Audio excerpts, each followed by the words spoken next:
जय भोलेनाथ, जय शंभू शंकर। हर हर महादेव बोलते ही आत्मा तक शांति उतरती है। और यह कोई साधारण मंत्र नहीं है, ये तो शिव के चरणों में श्रद्धा की गूंज है। मित्रों, आज हम एक ऐसे विषय पर बात करने जा रहे हैं जो न केवल हमारे जीवन में अध्यात्म का दीप जलाता है, बल्कि मन को असीम सुख, शांति और आशीर्वादों से भर देता है। श्रावण सोमवार व्रत की बात ही कुछ ऐसी है, जो इसे सिर्फ सुन ले वह भी पुण्य का भागी बन जाता है, और जो इसे श्रद्धा से करता है उसकी तो किस्मत ही बदल जाती है। कहते हैं कि श्रावण मास का प्रत्येक दिन शिव भक्ति के लिए अनमोल है, लेकिन सोमवार का दिन स्वयं भगवान शिव को अत्यंत प्रिय है। इस दिन शिवलिंग पर जल अर्पण करने से जीवन की सारी बाधाएं कटती हैं। रोग, संकट, शत्रु, दरिद्रता सब कुछ मिटता चला जाता है। और इसीलिए हमारे शास्त्रों में सावन सोमवार व्रत को इतना महत्व दिया गया है। अब जरा कल्पना कीजिए उस भक्त की जो सुबह जल्दी उठकर गंगा स्नान करता है, हाथ में लोटा लिए बेलपत्र और जल लेकर मंदिर की ओर चल पड़ता है। उसकी आंखों में शिव के दर्शन की लालसा है और मन में केवल एक ही मंत्र गूंज रहा है, एयूएम नमः शिवाय, यूएम नमः शिवाय। ऐसा लगता है मानो पूरा वातावरण शिवमय हो गया हो।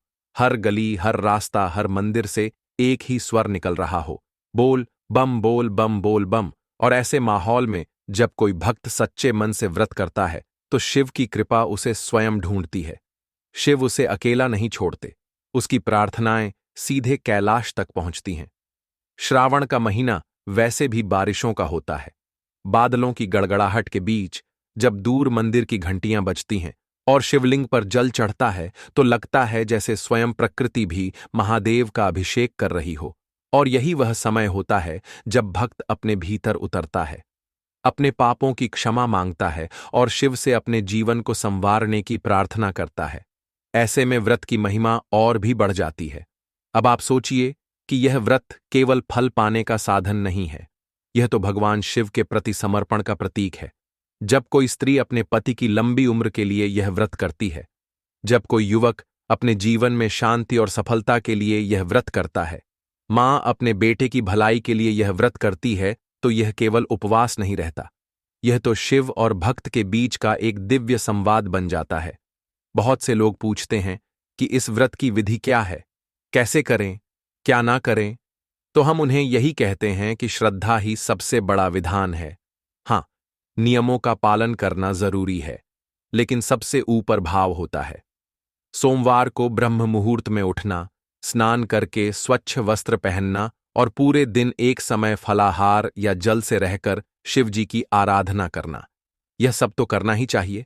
परंतु अगर आपके मन में भक्ति भाव है तो आप शिव को बिना फूल चढ़ाए भी प्रसन्न कर सकते हैं, क्योंकि शिव इतने सरल हैं, इतने भोले हैं कि वह तो केवल सच्चा मन देखते हैं। अब जरा ध्यान दीजिए उस भक्त परिवार पर जो हर श्रावण सोमवार को पूरे विधि विधान से पूजा करता है। कैसे? वह सब मिलकर सुबह मंदिर जाते हैं, शिवलिंग पर जल अर्पण करते हैं, भजन गाते हैं और शाम को घर में दीप जलाकर कथा सुनते हैं। यह दृश्य केवल धार्मिक नहीं होता, यह तो आत्मिक होता है। और जब कथा सुनाई जाती है तो हर शब्द के साथ मन शांत होता जाता है। ऐसा लगता है जैसे शिवजी स्वयं बैठे हैं और भक्तों की प्रार्थनाएं सुन रहे हैं। श्रावण सोमवार व्रत कथा केवल कहानी नहीं है, यह एक गढ़ संदेश है, एक भक्त के धैर्य की परीक्षा है और शिव की कृपा की पराकाष्ठा है। इस कथा को सुनने से श्रद्धा और विश्वास की शक्ति क्या कर सकती है, यह समझ आता है। और जब हम इस कथा को पूरे भाव से सुनते हैं तो हमारे जीवन की तमाम उलझनें धीरे धीरे सुलझने लगती हैं। बहुत सारे लोगों के जीवन में इस व्रत से चमत्कारिक परिवर्तन हुए हैं। किसी की संतान प्राप्ति हुई है, किसी का व्यापार चला है, किसी का विवाह हुआ है, किसी की लंबी बीमारी ठीक हो गई है। और यह सब कुछ केवल एक बात से संभव हुआ। श्रद्धा से अगर आप व्रत नहीं कर सकते, केवल कथा सुन लें, तब भी शिव जी की कृपा मिलती है, क्योंकि यह कथा मात्र शब्दों का संकलन नहीं है, ये तो शिव के चरणों से निकली दिव्य गंगा है जो मन और आत्मा दोनों को शुद्ध कर देती है। इसलिए जब आप इस वीडियो को देखें तो ध्यानपूर्वक सुनें, हो सके तो आंखें बंद करें और कल्पना करें शिवलिंग की उस छवि की जिस पर जल चढ़ रहा है और आप वहां खड़े हैं। मंत्रों की ध्वनि गूंज रही है और आपकी आत्मा शिव में लीन हो रही है। यही है वो भावना जो इस कथा को खास बनाती है। यही है वो श्रद्धा जो हर श्रावण सोमवार को शिव को हमारे करीब लाती है। तो मित्रों, आज की इस वीडियो में हम सिर्फ कथा नहीं सुनेंगे, हम भाव से जुड़ेंगे, शिव से जुड़ेंगे और अपने जीवन को महादेव की कृपा से भर देंगे। चलिए मित्रों, आपका ज्यादा समय नष्ट न करते हुए हम आप सभी को सावन की उस दिव्य कथा को सुनाने जा रहे हैं। लेकिन कथा को शुरू करने से पहले, अगर आप सभी हमारे चैनल पर पहली बार आए हैं तो चैनल को अभी सब्सक्राइब कर लीजिए, क्योंकि हमारे इस चैनल पर आप सभी को सावन से रिलेटेड वीडियो देखने को मिलती रहेगी और वीडियो को लाइक भी कर देना। तो चलिए उस कथा को शुरू करते हैं। बहुत समय पहले की बात है। एक छोटे से गांव में एक पति पत्नी रहते थे। नाम तो उनका कोई विशेष नहीं था, लेकिन उनका जीवन ही स्वयं में एक व्रत की तरह था, एक तपस्या की तरह था। वह बहुत गरीब थे। उनके पास ना रहने को अच्छा घर था, ना पहनने को अच्छे कपड़े, ना खाने को पूरा अन्न। लेकिन फिर भी उनके जीवन में कभी भी भगवान शिव का नाम लेना बंद नहीं हुआ था। रोज सुबह जल्दी उठना, नहाना और मिट्टी के शिवलिंग के सामने बैठकर हाथ जोड़कर कहना, हर हर महादेव। यही उनकी दिनचर्या थी। सावन के महीने में तो जैसे उनकी आत्मा और अधिक उज्ज्वल हो जाती थी, क्योंकि यह महीना ही तो उनके आराध्य शिवजी को समर्पित होता है। पति का चेहरा हमेशा तेज से भरा रहता था और पत्नी के चेहरे पर एक विशेष प्रकार की शांति थी, मानो वह हर दुख को सहने के लिए तैयार हो। दोनों एक साथ बैठते और एक ही मिट्टी की छोटी सी थाली में जो भी सूखा बचा होता उसे आधा आधा बांट कर खाते। लेकिन उस खाने से पहले दोनों हाथ जोड़कर शिव जी का नाम लेते कहते कि हे भोलेनाथ, यह भोजन आपको अर्पण है। आपके आशीर्वाद से ही यह हमें मिला है। फिर चाहे वह रूखी सूखी रोटी हो या बस थोड़ा सा जल, हर बार उसमें उन्हें शिव की कृपा दिखाई देती थी। गांव के लोग कई बार उनका मजाक उड़ाते थे। कहते थे कि अरे, तुम दोनों तो खुद के लिए कुछ कर नहीं पाए और ऊपर से भगवान को भी देने बैठे हो। लेकिन वह हंसते थे और कहते थे कि जो कुछ भी हमारे पास है वह शिव का ही तो है। हम सिर्फ अर्पण करते हैं। भले ही दुनिया हमें कुछ भी कहे, लेकिन हम तो भोलेनाथ के भक्त हैं और यही हमारे जीवन का सबसे बड़ा धन है। एक दिन ऐसा आया जब सावन का पहला सोमवार था, लेकिन उस दिन उनके पास कुछ भी नहीं था। ना आटा, ना दाल, ना सब्जी, ना ही जल चढ़ाने के लिए। गंगा जल, उनकी झोपड़ी में चूल्हा भी नहीं जला था। पत्नी की आंखों में थोड़ी चिंता दिखी, पर उसने पति से कुछ नहीं कहा। बस आंखें बंद करके शिवजी का ध्यान करने लगी और वहीं पुराना मिट्टी का शिवलिंग सामने रखा हुआ था। पतिदेव ने आंखें खोलीं और देखा कि उनकी पत्नी व्रत का संकल्प ले चुकी है। उन्होंने भी मन ही मन प्रण लिया कि चाहे कुछ भी हो जाए, इस बार भी सावन सोमवार का व्रत पूर्ण श्रद्धा से करेंगे। वे सुबह से भूखे थे, लेकिन दोनों ने शिवलिंग के सामने दीपक जलाया, मिट्टी के बर्तन में थोड़ा सा जल रखा और पास के कुएं से भरकर लाए और वहीं जल अर्पण किया। बेलपत्र पास के पेड़ से तोड़कर लाए और चढ़ाया।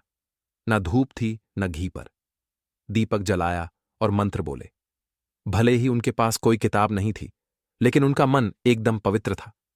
व्रत में उन्होंने पूरे दिन कुछ नहीं खाया, एक बार भी नहीं पूछा कि कुछ मिलेगा भी या नहीं। बस पूरे दिन पूजा करते रहे। कभी मंत्र जपते तो कभी आंखें बंद करके ध्यान करते। दोपहर बीती, शाम आई, पर कुछ भी खाने को नहीं था। पड़ोस की स्त्रियों ने मजाक में कहा कि व्रत तो कर रहे हो, लेकिन क्या फल मिलेगा जब कुछ है ही नहीं। घर में तो भगवान क्या दे पाएंगे। लेकिन ब्राह्मण ने मुस्कुराकर कहा, जब श्रद्धा सच्ची होती है तो भगवान कुछ नहीं, सब कुछ बन जाते हैं। और यही हमारी आस्था है कि जो आज नहीं है वह कल होगा, और अगर ना भी हो तो शिव का नाम लेने में कौन सा घाटा है। रात हो गई। थककर पत्नी वहीं शिवलिंग के सामने सो गई। भूख से थोड़ा कमजोर हो गई थी, लेकिन चेहरे पर कोई शिकन नहीं थी। पति ने आंगन में बैठे बैठे आकाश की ओर देखा। सावन की रात थी। बादल गहराए हुए थे और बीच बीच में बिजली की हल्की चमक हो रही थी। ठंडी हवा चल रही थी और हर ओर बांसुरी की तरह प्राकृतिक ध्वनि थी, जो मानो कह रही थी कि तुम्हारा हर शब्द, हर व्रत, हर श्रद्धा हमारे तक पहुंच रही है। अगली सुबह वो फिर उसी तरह उठे और दूसरा सोमवार आया, लेकिन स्थिति वही रही। कुछ भी नहीं था खाने को, लेकिन आस्था ज्यों की त्यों थी। फिर से वही प्रक्रिया शुरू हुई। पूजा, बेलपत्र, जल मंत्र, ध्यान, बिना किसी इच्छा के, सिर्फ भक्ति से हर सप्ताह ऐसा ही चलता रहा। 4 सोमवार बीत गए। गांव के कुछ लोग अब उनके भक्ति भाव को देख हैरान थे। उन्हें लगने लगा था कि यह दोनों सामान्य नहीं है। इतने कष्ट में भी शिव को नहीं भूलते। एक दिन गांव के मंदिर में कथा का आयोजन हुआ। सब लोग वहां गए, पर उन दोनों को बुलाया नहीं गया। कारण यह था कि उन्हें लोग तिरस्कार की दृष्टि से देखते थे कि यह तो गरीब हैं, क्या करेंगे। लेकिन उन्होंने अपने आंगन में ही छोटा सा दीपक जलाया और वहीं बैठकर शिवजी का नाम लेते रहे। ऐसे ही एक दिन शाम को गांव के एक बड़े व्यक्ति के घर एक विपत्ति आई। उनका पुत्र गंभीर रूप से बीमार हो गया। कई वैद्य आए, पर कोई इलाज नहीं हो पाया। तब किसी ने कहा कि गांव के एक कोने में रहने वाले उस ब्राह्मण दंपत्ति से जाकर आशीर्वाद लो। वे सच्चे शिव भक्त हैं, शायद कुछ चमत्कार हो जाए। पहले तो लोगों ने हंसी उड़ाई, लेकिन जब हालात बहुत बिगड़ गए तो वहीं बड़े लोग उनके द्वार पर पहुंचे और बोले कि कृपा करें और हमारे पुत्र के लिए प्रार्थना करें। ब्राह्मण ने कुछ नहीं कहा, बस शिवलिंग के सामने दीप जलाया और वहीं बैठ गया। आंखें बंद करके मंत्रों का उच्चारण करने लगा और उसकी पत्नी भी शिव तांडव स्तोत्र का पाठ करने लगी। आधे घंटे बाद जैसे ही उन्होंने आंखें खोलीं, गांव के व्यक्ति के पास संदेश आया कि उसका पुत्र अब ठीक है। सब लोग चकित थे, किसी को विश्वास नहीं हुआ। पर जब उन्होंने देखा कि वह लड़का उठकर बैठ गया है और पानी मांगा रहा है, तो पूरे गांव में यह बात फैल गई कि यह दोनों केवल गरीब नहीं हैं, यह तो स्वयं भोलेनाथ के कृपा पात्र हैं। इसके बाद सब लोग उनके पास आने लगे और भक्ति का रास्ता पूछने लगे। अब तक जिन लोगों ने तिरस्कार किया था वही चरण स्पर्श करने लगे। लेकिन ब्राह्मण ने कहा कि हमें तो कुछ नहीं चाहिए, हम तो बस भक्त हैं शिव के। हमारी पूजा शिव को अर्पण है, न दिखावे के लिए है, न किसी फल के लिए। ऐसे ही कई साल बीते, लेकिन कभी भी उस दंपत्ति ने सोमवार का व्रत नहीं छोड़ा। न कभी थकावट दिखाई, न कभी कोई शिकायत की, और उनके जीवन में धीरे धीरे बदलाव आने लगा। अब घर में खाने को भी आने लगा। लोग फल भेंट करने लगे। गांव के लोग उन्हें सम्मान देने लगे, लेकिन उनके चेहरे पर कोई अभिमान नहीं था। वही मिट्टी का शिवलिंग, वही बेलपत्र, वही दीपक, वही मंत्र और वही सरलता। वे कहते थे कि जो भी श्रद्धा से सावन सोमवार का व्रत करता है उसकी हर मनोकामना पूरी होती है, लेकिन शर्त है कि व्रत इच्छा से नहीं, श्रद्धा से करना चाहिए। शिव को पाने के लिए वैराग्य नहीं, केवल भाव चाहिए, और वही भाव इस व्रत की आत्मा है। और मित्रों, यही थी उस भक्त दंपत्ति की कथा जो भूख में भी शिव का नाम नहीं भूले, जो गरीबी में भी व्रत करते रहे, जिनकी आंखों में कभी जलन नहीं आई, केवल श्रद्धा का जल था। और वही श्रद्धा अंत में शिव तक पहुंची,